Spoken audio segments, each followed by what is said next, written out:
Quarantino here again for the second part of my Goma adventure story. This one might be a three-parter, actually. This is one of my favorite travel stories. This is one of the most eventful days of our life, I think. To bring it to you, I've taken it to a whole nother level of effort that I haven't brought to my previous videos. I actually have some notes just to make sure I leave in all of the juicy details.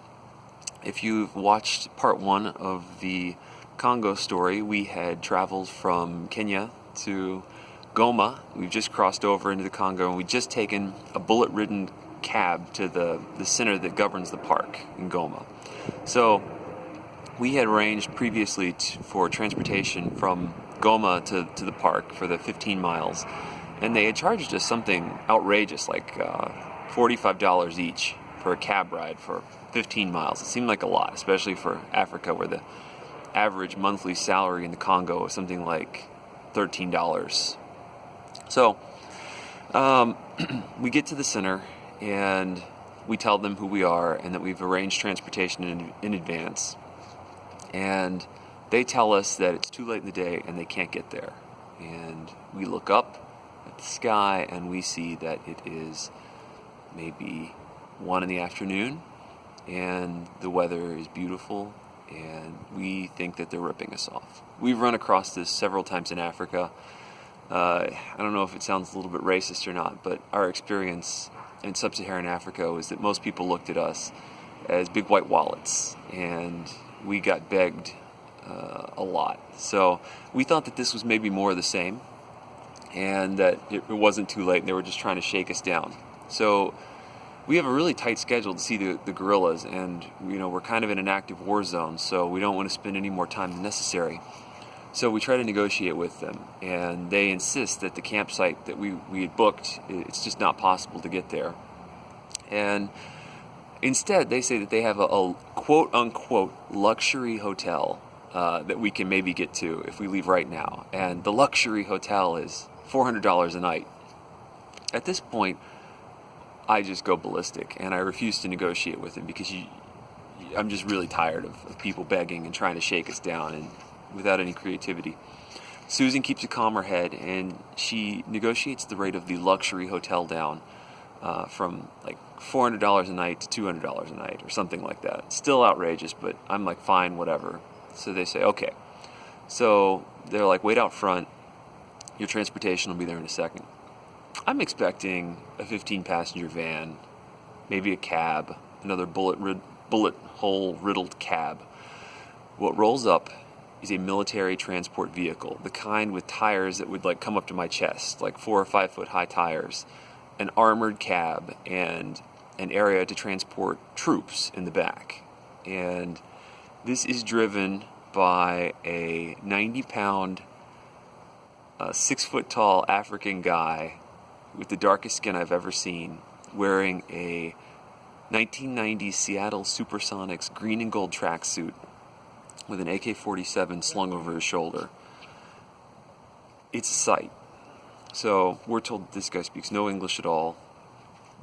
He only speaks Swahili or French. Now, Susan has some French training, which completely failed us on this trip, sad to say. So we can barely communicate with this guy.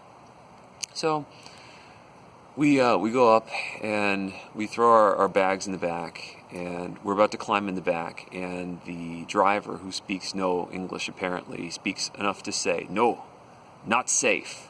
And he points at the armored cab, and the three of us pile into this tiny bench seat in the front, and there are basically no seat belts, and tracksuit jumps in, takes the wheel, and we start our journey from Goma to the actual park. So, one thing you maybe need to know about Goma is that it sits at the base of a very large volcano called Nyiragongo. And Nyiragongo, I think in 2002, erupted and flooded the city of Goma with lava. And most of the city is still buried. They haven't fixed much of it. So there are these giant rivulets of magma covering the streets, and any normal vehicle can't get through at all. The only things you can really get through with are motorbikes that can weave and get in between these things, or vehicles like ours, which have these massive tires. And even then you can't go very fast. So we're going like 5 miles an hour through the streets, and we're just getting buffeted like a ship that's in like hurricane level waters. So we're banging through, we're going through the city, and Goma itself, as I mentioned, the UN is in town in a humanitarian mission trying to stabilize the city in the ongoing civil war. And it is the saddest place I've ever seen. It's the poorest place, seriously. There's no electricity. I see some things that are, this video would get a lot less funny if I went into it, but it's really bad. It's really bad. So we get out of the city finally, and we're still going like 5 miles an hour, and the sun is starting to get low, and I'm starting to think that maybe they weren't lying when they said it was too late to get to the campsite, because we're making no good progress. And as I said, there's no electricity, there are no lights, and it's starting to get dark, really dark. And we see these armed UN convoys going in the opposite direction from us, heading back to the city. And these are they have like Stryker assault vehicles like leading and following them, and we're driving out. And as we get out of town, I start to hear gunfire in the distance. So we're starting to question whether this was a good trip idea. So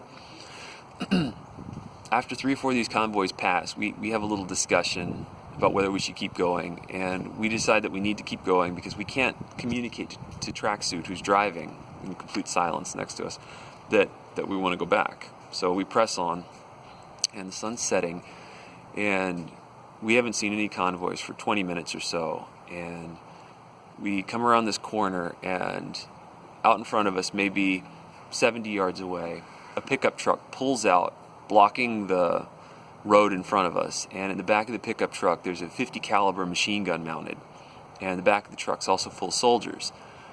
The truck stops, the machine gun is pointed at us, and 6 or 7 of the soldiers jump out and start to walk towards us. All of them have assault rifles too, and Tracksuit brings us to a complete stop, and I look over, and this guy is nervous, and I mean, we're in some trouble. I think we can U-turn to maybe try to get out of there, but I'm just not sure how we're going to do it. It looks like we're about to be taken prisoner by rebel forces, and this is not good, right? So I turn to Susan and I say, "I love you," and I'm really serious about this because I think we're going to die here. So anyway, I look behind the driver, and his AK-47 is there, and I am seriously thinking about pulling out his AK-47 and laying down some cover fire to try to get the driver some time to escape, but the machine gun will just shred us, even with the armored vehicle we're in. So we're screwed. The soldiers surround us, and they jump in the back, and then Tracksuit restarts the car, and I realize that the soldiers are from the park, and they're actually there to protect us. So the machine gun pickup truck pulls in behind us and starts to follow us, and another truck pulls out and starts to lead us, and 2 more motorcycles join us, and at this point we're being protected by 2 separate vehicles, both heavily armed, 2 motorcycles, and about 20 to 25 park rangers, and we've paid about $90 for this trip, and all of a sudden it starts to sound like a real good deal. So it gets dark, our little convoy makes its way up, and these mountain gorillas live on the side of this mountain where the luxury resort supposedly is. And we wind up going up towards this active volcano, and the only light is the red glow of this volcano. So we finally get to the gate of the park, and they won't let us in. And Tracksuit jumps out, and there's some negotiation in Swahili in the night, and we're sitting there and we look at each other, and I'm about to say, "What a day, huh?" And then all of a sudden our truck starts to roll backwards. We're parked on a very significant slope, being on a volcano and all, and Tracksuit hadn't set the parking brake, or it didn't work, we're not sure which, and we're rolling backwards towards the pickup truck with the machine gun in the back, uncontrollably. Now, Susan told me that she thought we were being towed somewhere at first, and I realized what's going on pretty quickly and realized that we have to stop the car because Susan and I are the only people left in the cab, And the only people who can actually stop the truck, specifically Susan is, because she was sitting in the middle seat. She's the only one who can slide over. So I said to Susan, and this is a direct quote, "What do you think this is, woman, a ride? Jump on the brake." To her credit, Susan immediately responds. She slides over into the driver's seat, and as we slide backwards, picking up speed, I can hear Susan's foot slamming down on the floor of the cab, trying to find the brake. And Susan doesn't quite make it. And we build up speed to maybe 15, 20 miles an hour. The soldiers in the back are screaming. I hear Tracksuit in the distance scream a little bit more English, "Brake, Mzungu! Brake!" We don't make it. Our heavily armored, high-weight vehicle slams into the truck, and there is a sickening crunch of metal. We do some serious damage. How much, I know not. Both vehicles start to slide a little bit, and then Susan miraculously finds the brake in the dark. We all come to a stop. Susan and I look at each other. Jesus, right? And then out of the darkness, Tracksuit comes flying up, jumps in the cab, shoves Susan out of the way violently, starts the engine, and I guess he won the argument because the gate's up now. And we roar away from the accident scene to this hotel.